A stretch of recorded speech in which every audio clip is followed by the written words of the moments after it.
생을 믿습니다. 아멘. 오늘 하나님의 말씀은 창세기 37장입니다.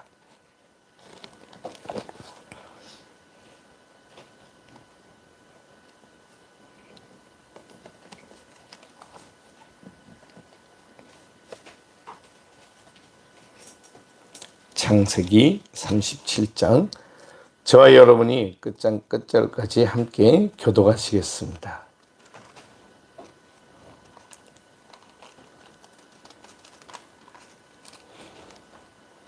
야곱이 가나안 땅 곧 그의 아버지가 거류하던 땅에 거주하였으니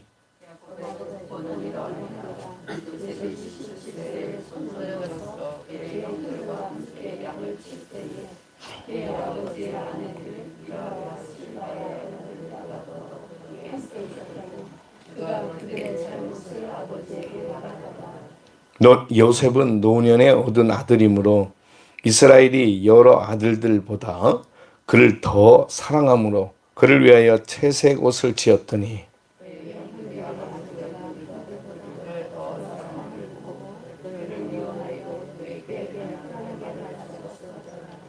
요셉이 꿈을 꾸고 자기 형들에게 말하매 그들이 그를 더욱 미워하였더라.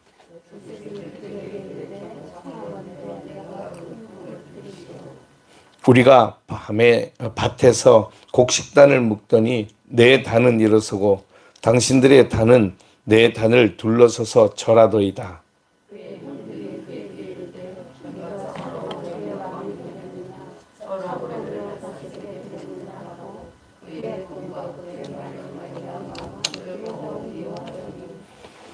요셉이 다시 꿈을 꾸고 그의 형들에게 말하여 이르되 내가 또 꾼 꿈을 꾼즉 해와 달과 11별이 내게 절하더이다 하니라.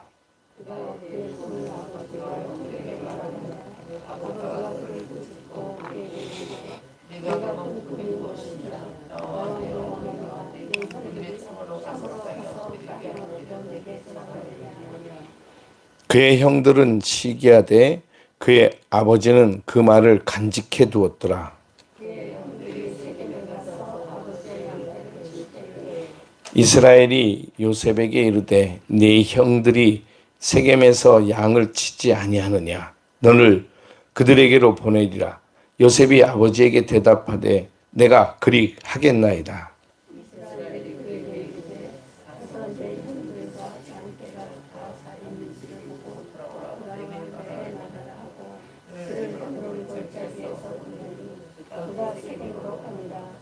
어떤 사람이 그를 만난즉 그가 들에서 방황하는지라 그 사람이 그에게 물어 이르되 네가 무엇을 찾느냐.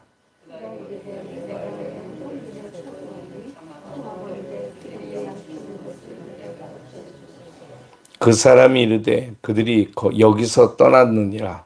내가 그들의 말을 들으니 도단으로 가자 하더라 하니라. 요셉이 그의 형들을 뒤를 따라 가서 도단에서 그들을 만나니라.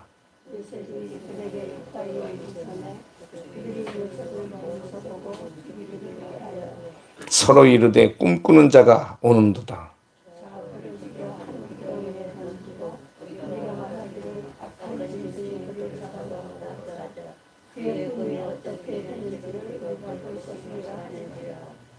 르우벤이 듣고 요셉을 그들의 손에서 구원하려 하여 이르되 우리가 그의 생명은 해치지 말자.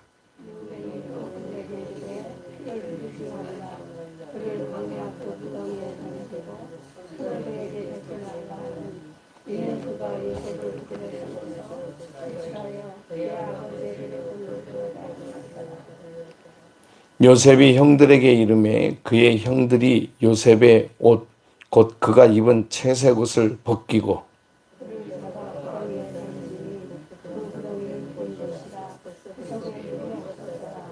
그들이 앉아 음식을 먹다가 눈을 들어본즉 한 무리의 이스마엘 사람들이 길르앗에서 오는데 그 낙타들의 향품과 유향과 모략을 싣고 애굽으로 내려가는지라.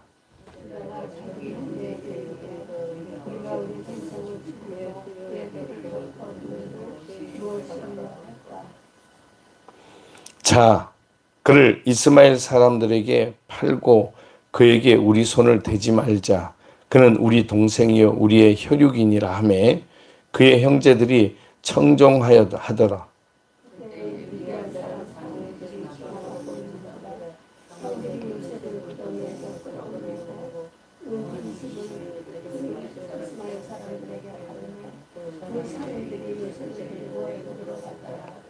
르우벤이 돌아와 구덩이에 이르러 본즉 거기 요셉이 없는지라 옷을 찢고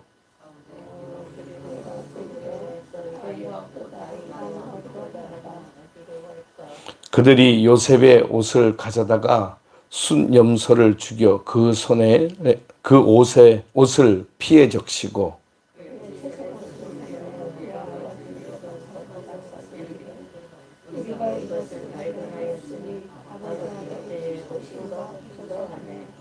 아버지가 그것을 알아보고 이르되 내 아들의 옷이라 악한 짐승이 그를 잡아먹었도다. 요셉이 분명히 찢겼도다 하고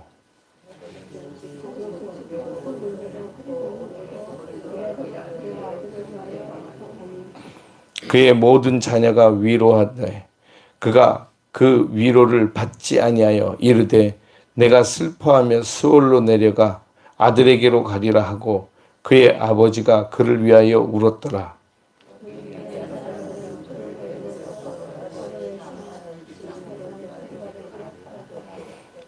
아멘. 기도하겠습니다. 걸어가신 주님 감사합니다. 오늘도 우리가 읽고 묵상하는 말씀을 깨닫게 하시고 이 말씀을 그 깨달은 은혜대로 살아가도록 저희를 인도해 주옵소서. 예수님의 이름으로 기도드리옵나이다. 아멘. 할렐루야.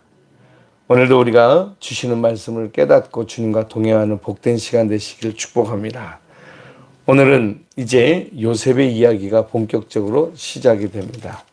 요셉의 나이가 한 17살쯤 되었다라고 성경은 기록하고 있습니다. 요셉이 특별히 그 아버지에게 많은 사랑을 받았습니다. 여러 가지 이유가 있겠죠. 첫째는 야곱이 가장 사랑하는 아내 라헬에게서 난 아들이기도 합니다. 그런데 또 하나 안타까운 것은 라헬이 엄마가 없다는 거죠. 라헬이 먼저 죽음으로 요셉이 엄마가 없으니 요셉을 특별하게 생각할 수밖에 없는 환경이고 조건이었겠다 생각이 듭니다. 다른 형제들은 엄마도 있고 나이도 많고 그리고 다 요셉보다 위에 있었습니다. 요셉보다 아래에 있는 형제는 오직 베냐민, 그러니까 그 어머니 라헬이 낳은 형제일 뿐이고 나머지는 다 그보다 나이가 많았습니다. 그러니까 이미 청년이 되고 장년이 되어 있는 이 형제들에 비해서 아버지가 그를 돌봐줘야 되겠다라고 하는 마음을 가질 수밖에 없는 거죠. 그래서 그렇게 돌봐줘야 되겠다고 하는 마음까지는 형제들도 인정할 수 있습니다.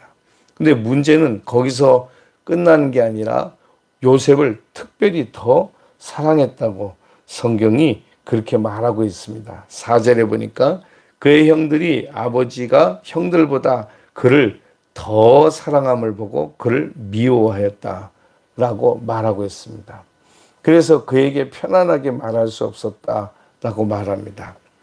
이 형제들 간에도 서로 그런저런 관계에 이렇게 뭐라 그럴까요? 차이가 있었지 않았을까 생각이 되어집니다. 예를 들어 옛날 우리의 환경과 따져보면 이 레아의 아들들과 라헬의 아들인 요셉과 그리고 비라와 실바의 아들들과 어떻게 같은 그런 그 관계를 맺기가 쉽지 않았겠다라는 생각은 좀 듭니다. 그러니까 특별히 이 요셉을 이 야곱이 아버지가 사랑하는 것이 당연한 거겠죠. 그러니까 이 레아의 아들들인 6명의 아들들 위로부터 루벤부터 시작해서 시몬, 레위 이렇게 나가는 이 레아의 아들들과 그래도 요셉은 같이 그 어깨를 할 수 있었을 것입니다. 근데 나머지 아들들하고는 조금, 네 명의 나머지 아들들하고는 좀 관계가 소원했겠죠. 그래서 무슨 일이 있을 때 이들이 특별히 나서가지고 주장을 하지 못해도 그런 약간 반대적인 의견들을 많이 폈을 것이다, 그렇게 생각이 듭니다. 물론 또 다르게 될 수도 있겠지만요. 그런 관계 속에서 이제 요셉이 꿈을 꾸고 그 꿈을 형제들한테 이야기하는데 더 큰 문제가 생겼습니다. 그것은 요셉이 마치 왕이 되고 형제들이 이 요셉에게 절하게 되는 그런 모습으로 드러나기 때문에 그렇습니다. 이미 말씀드렸지만 요셉과 이 형제들은 차이가 좀 많이 납니다. 특히 큰형인 르우벤과는 나이 차이가 엄청나게 많이 나는 거죠.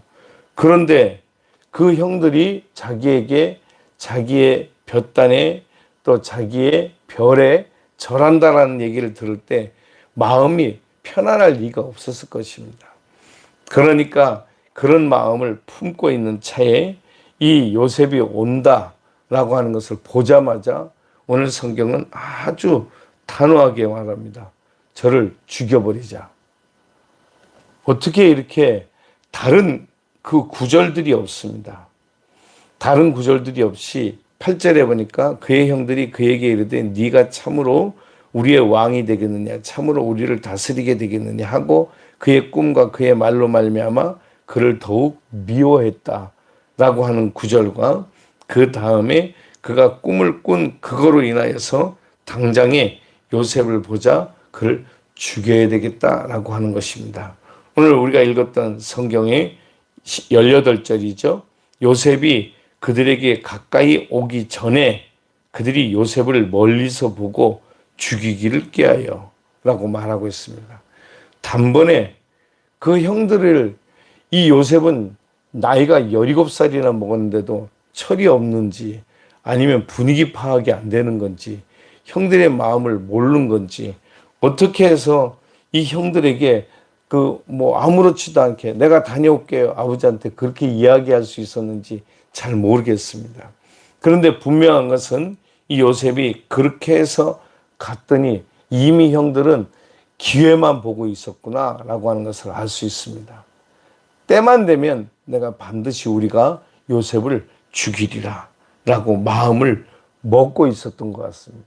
그래서 그들이 양을 치는데 그 요셉이 오자 이런 기회는 반드시 언젠가라도 오게 되겠지라고 생각하고 있었듯이 요셉을 보자 저를 죽이자라고 마음을 먹었다는 거죠. 죽이기를 꾀하여. 그 죽이기를 꾀하는 이유가 뭐냐면 첫째는 시기였습니다. 미움이었던 거죠. 질투. 그가 오로지 자기 아버지의 사랑을 독차지하는 것이 너무나 미웠습니다. 이것은 곧 나중에 물려줄 기업과 연관이 있습니다. 그러니까 우리는 쎄빠지게 일해서 이렇게 열심히 일하는데 우리가 일한 이 양떼와 이 모든 가축들이 누구의 것이 되겠는가 하는 것이죠. 당연히 장자인 르우벤이 것이 되어야 되는데 르우벤 입장에서 보면 그런 마음이 편치 않았다는 거죠. 앞에 보면 우리가 이 요셉과 형들이 서로 마음이 불편했다고 나오고 있습니다. 그 불편함은 말하기가 어려웠다는 것입니다. 4절에 보니까 그렇게 얘기하죠. 그의 형들이 아버지가 형들보다 그를 더 사랑함을 보고 그를 미워하여 그에게 편안하게 말할 수 없었더라. 그러니까 마음을 주고받을 만한 그런 형제가 안 되었던 것입니다. 왜냐하면 아버지가 이 요셉만 특별히 더 사랑하니까 말하자면 만약에 아버지가 왕이었다면 요셉을 다음 왕으로 세우리라 이렇게 생각하고 있었겠다라고 하는 거죠. 그러니까 그들이 치는 양들이나 그 가축들을 누구에게 물려주겠는가. 세상에 요셉은 일도 안 시키고 채색 옷을 입히고 그렇게 편안하게 지내도록 하는 것을 보면 우리는 이렇게 뼈 빠지게 일하고 우리가 일한 것을 다 저놈이 가져가지 않겠는가. 이런 마음이 그 속에서 차곡차곡 쌓여가지고 계속해서 그들의 마음을 사로잡고 있었다면 당연하죠. 우리가 요셉을 죽여서 그 기업을 우리가 나눠 가져야지 어떻게 요셉에게 주겠는가 라는 마음도 이 안에는 다 섞여 있습니다. 그리고 보니까 이게 단순하지가 않구나. 그리고 사실은 우리 여러분 생각해 보면 결국은 다 돈하고 연결이 돼 있잖아요. 재산하고. 그러니까 이 요셉도 마찬가지로 형들과의 관계에서 그것과 연관이 돼 있다고 하는 것을 우리는 알 수 있게 됩니다. 그래서 요셉을 죽여야만 했던 거죠. 그래야 자기들이 일한 대가를 얻을 수 있다고 생각할 수도 있었을 것이니까요. 이거는 성경에 없는 얘기입니다. 제 생각이고요. 그러니까 우리가 보편적으로 생각할 수 있는 것들. 그 형들이 왜 이렇게까지 미워했을까? 아니 꼭 이 요셉을 죽여야만 했을까라는 생각이 들 때 이런 모든 환경들을 하나님께서는 용인하고 계셨습니다. 그대로 내버려 두셨습니다. 만약에 요셉을 하나님께서 특별히 택하셨다면 요셉을 통하여서 국무총리가 되게 하시고 그 형들을 돌보게 하셨다면 이런 마음을 가진 형제들을 혼을 내줘야지. 이게 우리의 생각이잖아요. 그죠? 우리 생각에는 아이 이놈 참 나쁜 놈들이네. 혼꾸녕을 내줘야지. 이게 우리의 생각인데 하나님은 이들의 마음 먹고 마음대로 하는 것들을 그냥 지켜보고 계셨습니다. 그것은 장차 하나님이 하실 일은 이들을 살리고 죽이고 뒤집고 엎고 막 이래가지고 복잡했던 환경들을 막 길을 팍팍팍 해가지고 정리정돈 하시는 게 아니고 요셉 한 사람을 통해서 요셉이 어떻게 복을 받고 그가 어떻게 진정으로 형통한 자가 되는가 하는 것에 길을 보여주시면서 결국은 하나님이 하셨구나라고 하는 것을 알게 하시는 것입니다. 우리는 그렇게 얘기하죠. 아니 하나님이 계시면 저런 것들을 가만 내버려 두나? 그냥 저대로 두나? 라고 하잖아요. 아닙니다. 하나님은 그들도 사랑하십니다. 그들을 그냥 죽고 망하도록 두드러 패서 아주 그냥 박살을 내서 다 내쫓아버려 그렇게 하시지 않고 그들을 지켜보신다는 거죠. 만약에 그렇게 했더라면 이제 하나님께서 미리 가나안 땅에 이스라엘 백성들이 들어가기 전에 다 가나안 족속들을 하나님이 다 죽여버리셨겠죠. 전염병이 돌게 하시거나 뭐 자연재해가 일어나게 하시거나.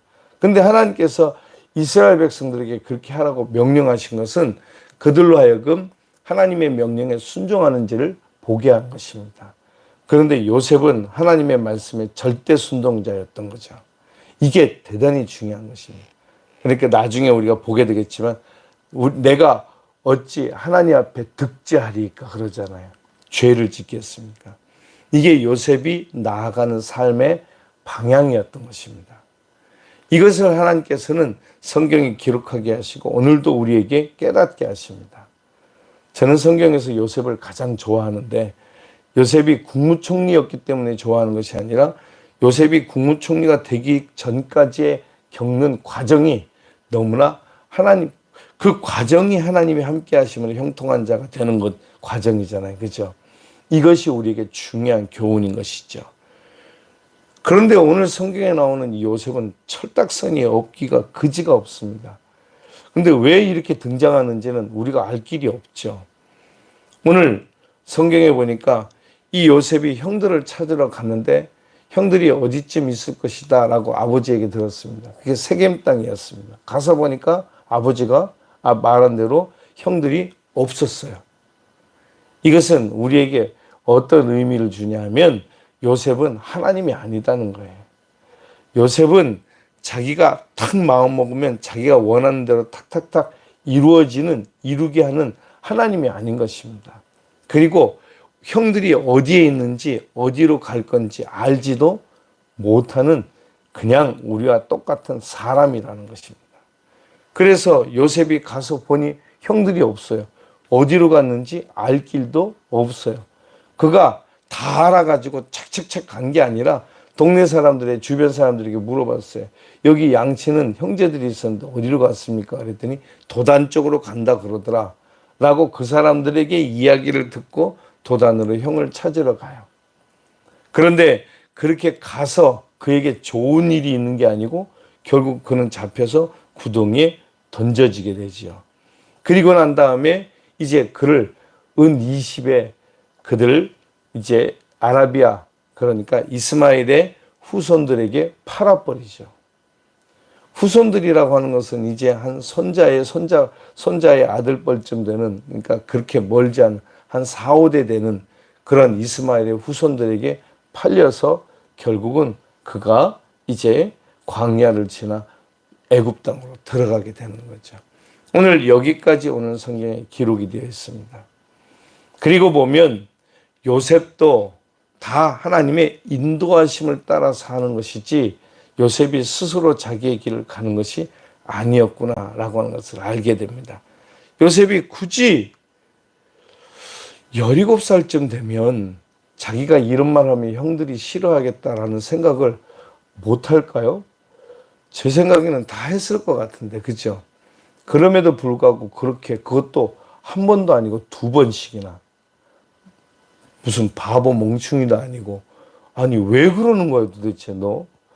사실은 야곱이 그렇게 얘기를 한 거죠, 그죠? 너 왜 그러는 거냐? 왜 그런 얘기를 왜 일부러 해서 형들한테 미움을 사? 너 바보야 이놈아? 다음부터 그런 얘기 하지 마. 이랬다는 거지, 그죠? 예, 아버지가 그렇게 아버지 야곱이 이 요셉에게 그렇게 이야기를 했다는 것입니다. 이렇게 얘기하는 거죠. 10절에 보니까 그가 그의 꿈을 아버지와 형들에게 말하며 아버지가 그를 꾸짖고 그에게 이르되 네가 꾼 꿈이 무엇이냐? 너, 네 어머니와 네 형들이 참으로 가서 땅에 엎드려 네게 절하겠느냐? 지금 그냥 간단하게 줄여서 한 말이지, 응? 그렇게 하겠어? 쓸데없는 소리 하지 마. 이렇게만 얘기했을까요? 우리 같으면 덧붙여서 얘기했겠죠. 야, 그거 말이라고 하냐? 너 왜 이렇게 철딱서니가 없냐? 우리 같으면 그렇게 말을 했다는 거죠. 그렇죠? 그렇게 말을 하면서 요셉을 꾸짖었습니다. 그랬으면 지금 자기가 어떤 상황이라는 것을 요셉이 몰랐을 리가 없어요. 그죠? 형들이 나를 미워하겠구나, 이 일로 인해서. 내가 꾼 꿈을 이야기한 이 일로 인해서 형들과 내 사이가, 나와의 관계가 좋지 않겠구나라는 생각을 안 했을 리가 없습니다. 그리고 그렇게 안 했다면 그야말로 진짜 바보 멍충이죠. 바보 멍충이 같은 요셉을 하나님이 들어 쓰셨다고 하는 것은 더 놀라운 일이죠. 그죠?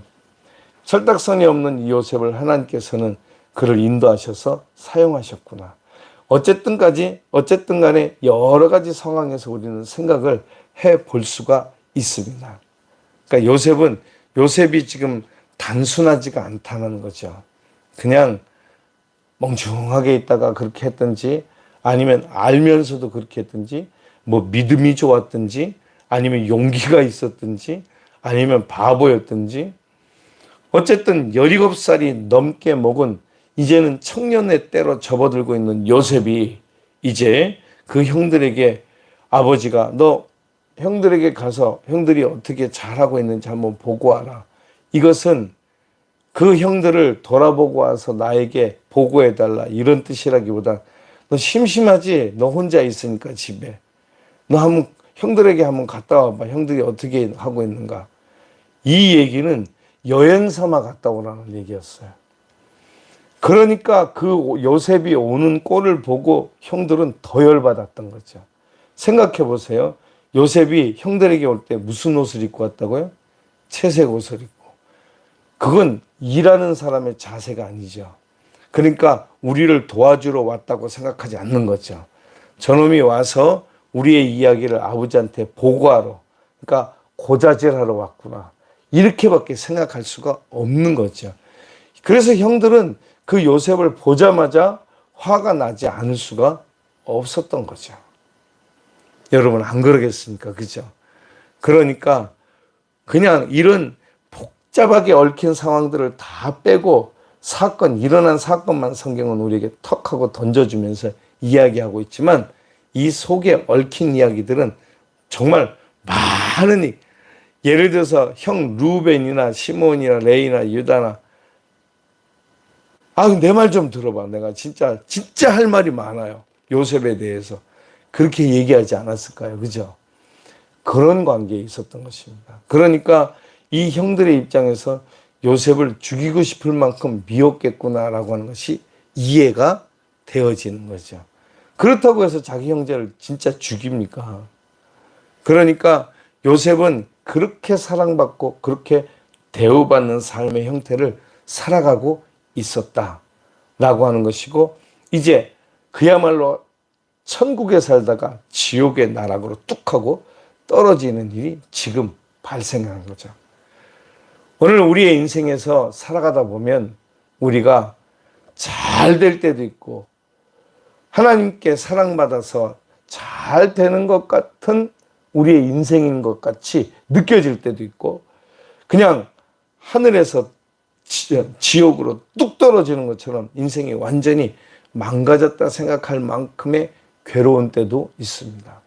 때로는 바닥에서 괴로운 시절에서 갑자기 또 확 하고 올라가는 때도 있습니다. 요셉이 그런 거죠. 그죠? 요셉이 그 바닥에 떨어졌다가 가정총무로 올라가면서 쭉 하고 올라갔다가 또 감옥에 빠지면서 뚝 하고 떨어졌다가 또 국무총리가 되면서 쭉 하고 올라갔다가, 이게 인생이 널뛰기처럼 막 오르락 내리락 하게 된 거죠. 여러분, 우리의 인생은 요셉과도 비교할 때 똑같습니다. 이러한 환경 속에서 우리가 의지하고 바라볼 수 있는 분은 하나님 한 분밖에 없습니다. 내가 힘들고 어려울 때 하나님을 바라보겠다, 이것도 당연한 믿음이지만 우리가 내일부터 보게 되겠지만, 그것보다 이 모든 환경 속에서 하나님이 나를 이끌어 가시는구나, 이게 훨씬 더 중요한 것입니다. 내 인생이 떨어지는 것도 올라가는 것도 다 하나님 안에 있으며, 하나님이 내 생애를 통해서 하나님의 일을 하시게끔 내 생애를 내어드리는 것, 이게 훨씬 더 중요한 것입니다. 그러면 하나님은 요셉과 같이 그가 감옥에 떨어졌을 때, 보디발의 집에 팔려갔을 때 하나님이 그와 함께 하심으로 형통한 자가 되었다라고 하는 결론을 내리게 되는 것입니다. 오늘 우리가 이와 같이 오늘 널뛰기 같은 인생을 살아가는 요셉과 같이 우리의 생애에도 별의별 일들이 있겠지만 우리가 낙심하거나 좌절하지 말고 오직 주님 바라보면서 살아가는 우리의 생애가 되시길 축복합니다. 기도하겠습니다. 우리 잠깐만 우리